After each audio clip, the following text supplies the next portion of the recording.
નમસ્કાર દર્શક મિત્રો, નર્મદા સમાચારમાં આપનું હાર્દિક સ્વાગત છે। સૌપ્રથમ જોઈશું અત્યાર સુધીના મુખ્ય સમાચારો। ભરૂચ ડિસ્ટ્રિક્ટ મેનેજમેન્ટ એસોસિએશન દ્વારા 2 દિવસીય કન્વેન્શનનો ભરૂચમાં પ્રારંભ। કેન્દ્રીય મંત્રી મનસુખ માંડવિયા વિશેષ ઉપસ્થિત। આગામી દિવસમાં દહેજ હજીરા કોસ્ટલ ઇકોનોમિક ઝોન તથા દહેજમાં મલ્ટી મોડલ લોજિસ્ટિક પાર્ક ઊભો કરાશે, જણાવ્યું કેન્દ્રીય મંત્રી મનસુખ માંડવિયાએ। ભરૂચ જિલ્લાના વાતાવરણમાં બપોર બાદ અચાનક પલટો। વાલિયામાં ધોધમાર તો ભરૂચ અંકલેશ્વરમાં વરસાદી ઝાપટા। ઉકળાટ અને બફારાથી શહેરીજનોને આંશિક રાહત। ભરૂચમાં વિદેશી પ્રવાસીઓનો ખોવાયેલો મોબાઈલ પોલીસે શોધી આપ્યો। બેલારુસના મિન્સ્ક સિટીનું દંપતી ભારત દર્શને નીકળ્યું હતું।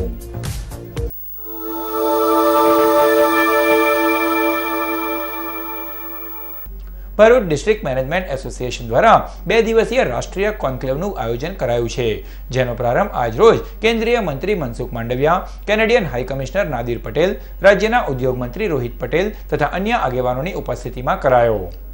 ભરૂચ જિલ્લો ઔદ્યોગિક ક્ષેત્રમાં હરણફાળ ભરી રહ્યો છે। ભરૂચના દહેજને વિશ્વભરમાં નામના મળી રહી છે અને ઉદ્યોગો માટે મૂડી રોકાણ માટે ભરૂચ જિલ્લો માનીતો બન્યો છે। ભરૂચ જિલ્લામાં આગામી 20 વર્ષમાં અનેક નવા ઉદ્યોગો આવશે અને આગામી 20 વર્ષમાં ભરૂચનો વિકાસ ચરમસીમાએ પહોંચશે, ત્યારે ભરૂચ ડિસ્ટ્રિક્ટ મેનેજમેન્ટ એસોસિએશન દ્વારા Bharuch the growth engine of India વિષય ઉપર 2 દિવસીય કન્વેન્શનનું આયોજન કરાયું। હોટેલ રિજેન્ટા ખાતે યોજાયેલ કન્વેન્શનનું ઉદ્ઘાટન કેન્દ્રીય મંત્રી મનસુખ માંડવિયા, ભારતના કેનેડાના હાઈ કમિશનર અને મૂળ ભરૂચ જિલ્લાના કાપોદ્રા ગામના નાદિર પટેલ, રાજ્યના ઉદ્યોગ મંત્રી રોહિત પટેલ, ભાજપાના પ્રદેશ મહામંત્રી ભરતસિંહ પરમાર, ભરૂચના ધારાસભ્ય દુષ્યંતભાઈ પટેલ, વાગરાના ધારાસભ્ય અરુણસિંહ રણા, જિલ્લા કલેક્ટર સંદીપ સાગલે, ઓપાલના પ્રેસિડેન્ટ મનોજ શ્રીવાસ્તવ, ગ્રાસિમ ઇન્ડસ્ટ્રીઝના chief operating officer HK Agrawal સહિતના આગેવાનોની ઉપસ્થિતિમાં કરાયું। રાજ્યના ઉદ્યોગ મંત્રી રોહિત પટેલે પ્રાસંગિક ઉદ્બોધનમાં જણાવ્યું હતું કે રાજ્ય સરકારના અભિગમના કારણે રાજ્યમાં ઉદ્યોગો વધુને વધુ મૂડીરોકાણ કરે તેવું વાતાવરણ ઊભું થયું છે। રાજ્યમાં ઉદ્યોગો માટે માનીતા જિલ્લાઓ પૈકીનું ભરૂચ છે અને ભરૂચના દહેજ માટે ખૂબ મૂડીરોકાણ થશે। ભારતમાં કેનેડાના હાઈ કમિશનર નાદિર પટેલે પોતાના ઉદ્બોધનમાં જણાવ્યું હતું કે ભારત અને કેનેડાના વ્યવસાયિક સંબંધો વધે અને ખાસ કરીને ગુજરાત અને કેનેડા ઔદ્યોગિક સંબંધોથી જોડાય તેવા પ્રયાસો થઈ રહ્યા છે। The flagship initiatives of Prime Minister Modi are ones that we are fully engaged in. There are Canadian companies very active in smart cities, in Skilling India, in Digital India, and Make in India. Right here, in really close to here, there are companies such as Bombardier who are making trains for the subway systems, not only here in India, but for export around the world, right here in Baroda. And you can think of many other companies that are active in the Make in India and other flagship initiatives. So this is a great opportunity for Canada to meet the needs of India. And that's one of the reasons why I'm here, to be able to showcase what Canada has to offer and how Canada can play a role and Canadian companies can play a role in developing cities, not only the smart cities, but also cities such as Bharuch, which are doing some very dynamic things. આજનો દિવસ છે high commission તરીકે પહેલી વાર અહીંયા ભરૂચ આવ્યો formal કેપેસિટીમાં, પણ મને આ બધું જોઈને લોકોને મળીને મને એવું લાગે જ કે હવે આવું જ પડે, વધારે ટ્રીપ મારવા પડે અહીંયા ભરૂચ ડિસ્ટ્રિક્ટમાં। કેન્દ્રીય મંત્રી મનસુખ માંડવિયાએ જણાવ્યું હતું કે વડાપ્રધાન નરેન્દ્ર મોદી ગુજરાત મોડેલને દેશભરમાં લાગુ કરી રહ્યા છે। દેશના લોકોમાં ઘણી ક્ષમતા છે અને આ ક્ષમતા બહાર લાવવા ભારતના નવા નિર્માણનું નહીં પરંતુ પુનઃનિર્માણનું કામ ચાલી રહ્યું છે। તેઓએ મહત્વની જાહેરાત કરતા જણાવ્યું હતું કે આગામી દિવસોમાં હજીરા દહેજ કોસ્ટલ ઇકોનોમિક ઝોન ઊભો કરાશે। ઉપરાંત દહેજ ખાતે મલ્ટી મોડલ લોજિસ્ટિક પાર્ક પણ ઊભો કરવામાં આવશે, જે દહેજના વિકાસમાં મોરપીંછ સમાન બની રહેશે। કોસ્ટલ ઇકોનોમિક ઝોનના માધ્યમથી ભવિષ્યની અંદર પેટ્રોકેમિકલ્સ ઇન્ડસ્ટ્રીઝને વેગ મળે એના માટે થઈને દહેજ હજીરા કોસ્ટલ ઇકોનોમિક ઝોન અમે ડેવલપ કરવાના છીએ। એ ઉપરાંત આટલી મોટી ઇન્ડસ્ટ્રીઝ અને આટલું ઉજ્જવળ ભવિષ્ય જ્યારે ભરૂચને છે, ત્યારે નરેન્દ્રભાઈ મોદીના વિઝનને ધ્યાનમાં રાખીને એક કોમન ફેસિલિટી લોજિસ્ટિકના ક્ષેત્રની અંદર કઈ રીતે ઊભી થાય એના માટે એક મલ્ટી મોડેલ લોજિસ્ટિક પાર્ક માટે પણ અમે ભરૂચને સિલેક્ટ કર્યું છે।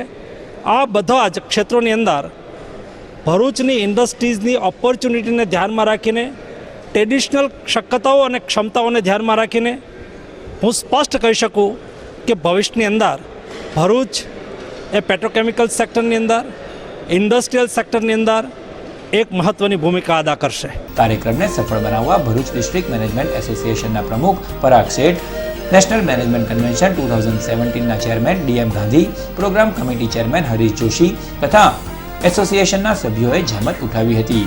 2 દિવસ દરમિયાન જાણીતા તજજ્ઞો દ્વારા વિવિધ વિષયો ઉપર માર્ગદર્શન પૂરું પાડવામાં આવશે. શુક્રવારના રોજ ભરૂચ જિલ્લાનું તાપમાન 39.3 ડિગ્રી નોંધાયું.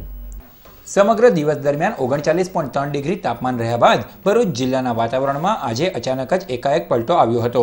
40% ભેજના કારણે અસહ્ય ઉકળાટ અને બફારો સહન કરતા શહેરીજનો માટે મેઘરાજા આંશિક રાહત લઈને આવ્યા. ભરૂચ અને અંકલેશ્વરમાં સાંજના સમયે થોડો સમય માટે વરસાદી ઝાપટા વરસ્યા હતા, જેના કારણે ગરમીમાંથી આંશિક રાહત મળી હતી. વરસાદના કારણે લોકોને ગરમીથી રાહત મળી હતી.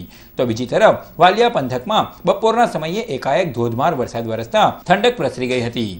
વાલિયા પંથકમાં શુક્રવારના રોજ ભારે ઉકળાટ બાદ સાંજના સમયે પવનના સુસવાટા સાથે વરસાદ ખાબકતા વાતાવરણમાં ઠંડક પ્રસરી જવા પામી. રાજ્યમાં ભારે ગરમી વચ્ચે ગુરુવારના રોજ કેટલાક વિસ્તારોમાં કડાકા ભડાકા સાથે ભારે વરસાદ ખાબક્યો હતો. શુક્રવારના રોજ સવારથી જ ભરૂચ જિલ્લાના વાતાવરણમાં ગરમીનો પારો ઊંચે જતા જિલ્લાવાસીઓ શેકાયા હતા, ત્યારે વાલિયા પંથકમાં પણ સવારથી જ ગરમી વચ્ચે ઉકળાટભર્યું વાતાવરણ જોવા મળ્યું હતું. લોકો ગરમીમાં શેકાયા હતા, ત્યારે સાંજના સમયે ભારે પવનના સુસવાટા સાથે અચાનક વરસાદ તૂટી પડ્યો હતો. વરસાદને પગલે વાતાવરણમાં ઠંડક પ્રસરી જવા પામી હતી, જેને કારણે લોકોએ રાહતનો શ્વાસ લીધો હતો.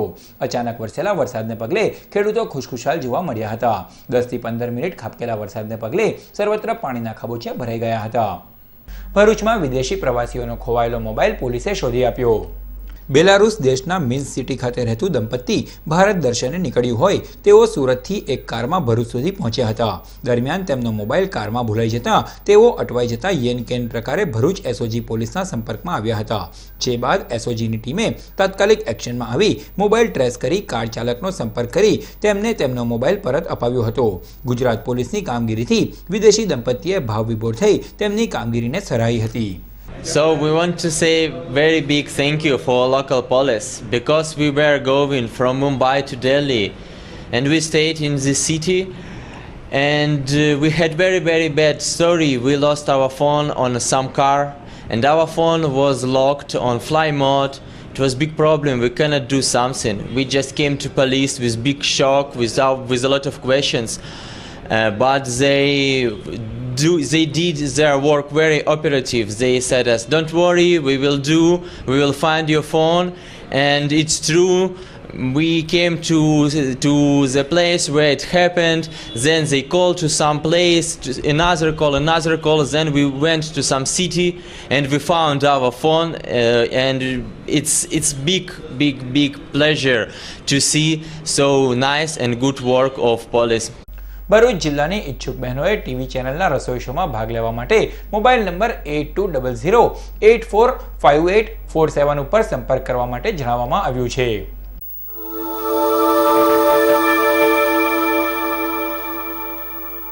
હાંસોડ તાલુકાના દંતરાઈ ગામની વનખાડી નજીક બાઇક ઊંટ સાથે ભટકાતા બાઇક સવાર પિતા પુત્ર સહિત 3ના મોત નીપજ્યા.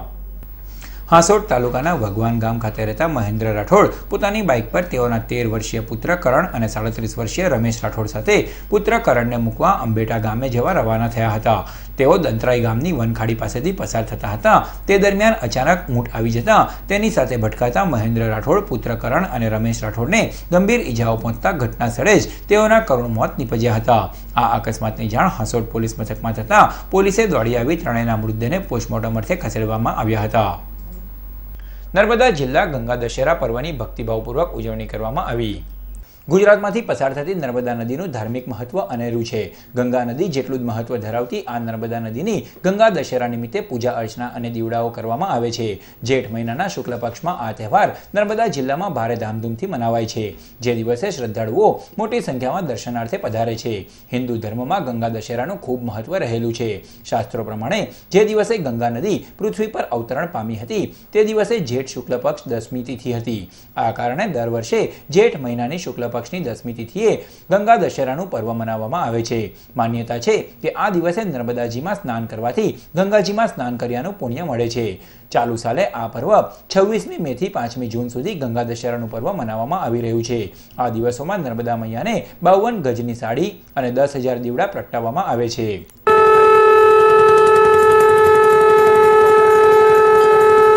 ગંગા દશેરાના પવિત્ર દિવસો ચાલી રહ્યા છે. અને એનું ખૂબ મોટું મહત્ત્વ છે.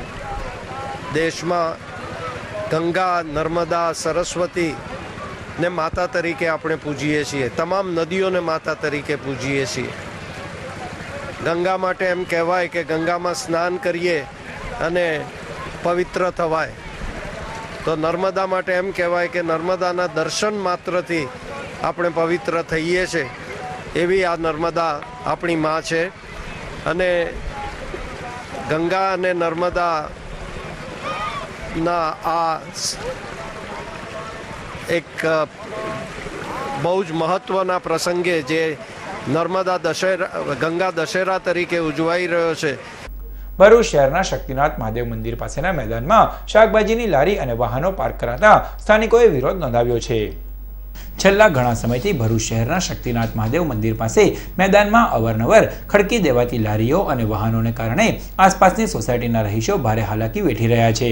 અવારનવાર સોસાયટીના રહીશોએ આ મુદ્દે પોલીસ તંત્રમાં રજૂઆત કરવા છતાં પણ કોઈ પણ જાતનું નિરાકરણ નહીં આવતા ફરી એક વખત શક્તિનાથ વિસ્તારમાં આવેલ વિવિધ સોસાયટીના રહીશોએ વિરોધ નોંધાવી આ બાબતે ત્વરિત યોગ્ય પગલાં ભરવામાં આવે તેવી માંગ કરવામાં આવી છે.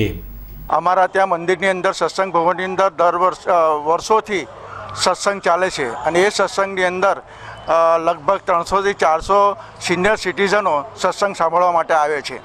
અને એ જ્યારે 7 વાગે સત્સંગ સાંભળીને બહાર નીકળે છે ત્યારે એ લોકોને રસ્તા પર ચાલવાની પણ જગ્યા મળતી નથી. એ તો ઠીક છે, પરંતુ કેટલાક સિનિયર સિટીઝનોને એવું પણ બનેલું છે કે કાં તો એ બાઇક સાથે અથડાયા હોય, કાં તો 4 વ્હીલર સાથે અથડાયા હોય અને હાથ પગ પણ તૂટી ગયા હોય. એવા બનાવો પણ બનેલા છે. મારે સરકારી અધિકારીઓને ખાસ વિનંતી કે તેઓ લગતા વળગતા અધિકારીઓ આમાં રસ લે અને આ જે ન્યુસન્સ છે લારીઓનું અને 4 વ્હીલરનું જે ન્યુસન્સ છે એ ન્યુસન્સ બંધ કરાવે તો અમારા સિનિયર સિટીઝનો અને આસપાસમાં વસતા નાગરિકોને સારી એવી સગવડ મળી રહે, એટલું જ મારું કહેવાનું છે. રાષ્ટ્રીય સ્વયંસેવક સંઘ દ્વારા ભરૂચ ખાતે શ્રેણી બેઠકનું આયોજન કરવામાં આવ્યું. જાડેશ્વર વિસ્તારમાં આવેલ નર્મદા કોલેજ ખાતે રાષ્ટ્રીય સ્વયંસેવક સંઘ દ્વારા સંપર્ક વિભાગ અંતર્ગત શ્રેણી બેઠકનું આયોજન કરવામાં આવ્યું. આ પ્રસંગે ડોક્ટર ચિંતનભાઈ ઉપાધ્યાયે વિગતવાર રાષ્ટ્રીય સ્વયંસેવક સંઘના વિચારો અને સંઘ વિશે માહિતી પૂરી પાડી હતી. સદર કાર્યક્રમમાં ચેનલ નર્મદાના ડિરેક્ટર નરેશભાઈ ઠક્કર, મૂલચંદભાઈ ચૌહાણ અને સંઘના સભ્યો ઉપસ્થિત રહ્યા. પ્રત્યક્ષ વર્ગ સ્થાન પર આવે, વર્ગ જુએ અને સંઘના કોઈને કોઈ એક કાર્યકર્તા સાથે સંઘ વિશે વાતચીત થાય. એવું છે કે સંઘનું કાર્ય આજે વ્યાપક થયું છે, પ્રચલિત થયું છે, લોકો જાણતા પણ થયા છે. પરંતુ તો પણ સંઘ શું છે, શું કરવા માગે છે, એની કાર્ય પદ્ધતિ શું છે, એની કઈ વિશેષતાઓ શું છે, મર્યાદાઓ શું છે, એ બધા જ વિષયો પર ઘણું બધું એવું છે કે જે આપણે જાણતા હોઈએ, ઘણું ન પણ જાણતા હોઈએ. ભરૂચ ડિસ્ટ્રિક્ટ મેનેજમેન્ટ દ્વારા આયોજિત નેશનલ કન્વેન્શન અંતર્ગત સીઈઓ મીટ યોજાઈ. ભરૂચ ડિસ્ટ્રિક્ટ મેનેજમેન્ટ એસોસિએશન દ્વારા Bharuch the growth engine of India વિષય ઉપર આજરોજ નેશનલ કન્ક્લેવનું આયોજન કરાયું, જેની પૂર્વ સંધ્યાએ સીઈઓ મીટનું આયોજન કરવામાં આવ્યું, જેમાં બોમ્બે સ્ટોક એક્સચેન્જના અજય ઠાકુર ઉપસ્થિત રહ્યા હતા અને તેઓએ સ્મોલ સ્કેલ ઇન્ડસ્ટ્રીઝ શેર માર્કેટમાં લિસ્ટિંગ કેવી રીતે કરી શકે છે એ અંગેની માહિતી આપી હતી. સદર કાર્યક્રમમાં જિલ્લાની વિવિધ ઇન્ડસ્ટ્રીઝના સીઈઓ અને આમંત્રિતો ઉપસ્થિત રહ્યા હતા. 37 years back we have seen Reliance Industries came and got listed on Bombay Stock Exchange with a market capitalization of 11 crores. Today the market capitalization is somewhere around 4.75 lakh crores. 27 years back Infosys have come with a market capitalization of 35 crores. Today it is around 3 lakh crores. And there are many companies 15 years back whose market capitalization was somewhere 100 crores. Today the market capitalization is more than 1 lakh crores. So there are many companies. We have seen transformation happening post listing. Bharuch જિલ્લા રાવળ સમાજનું સ્નેહ મિલન સંમેલન ભરૂચ ખાતે તારીખ 4 જૂનના રોજ યોજાશે. ભરૂચ જિલ્લા રાવળ સમાજ નવરચિત સંગઠનનું તારીખ 4 જૂનના રોજ સવારે 10:30 કલાકે સચ્ચિદાનંદ વિદ્યાલય ખાતે સ્નેહ મિલન સમારંભ યોજવામાં આવશે, જેમાં રાવળ સમાજના તેજસ્વી તારલાઓને ટ્રોફી આપી સન્માનિત તથા જરૂરિયાતમંદ વિદ્યાર્થીઓને વિનામૂલ્યે નોટબુકનું વિતરણ પણ કરવામાં આવશે. સંમેલનને સફળ બનાવવા માટે ભરૂચ જિલ્લા રાવળ સમાજના દરેક જ્ઞાતિજનને એમાં જોડાવા અપીલ કરવામાં આવી છે.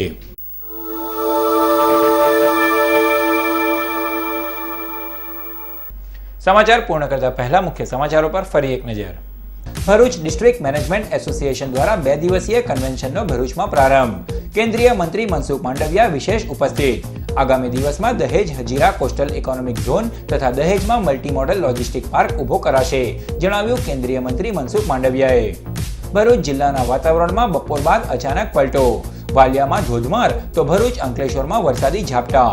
ઉકળાટ અને બફારાથી શહેરીજનોને આંશિક રાહત. ભરૂચમાં વિદેશી પ્રવાસીઓનો ખોવાયેલો મોબાઈલ પોલીસે શોધી આપ્યો. બેલારુસના મિન્સ્ક સિટીનું દંપતી ભારત દર્શને નીકળ્યું હતું. તો આ હતા અત્યાર સુધીના નર્મદા સમાચાર. નવા સમાચારો સાથે ફરી મળીશું. નમસ્કાર.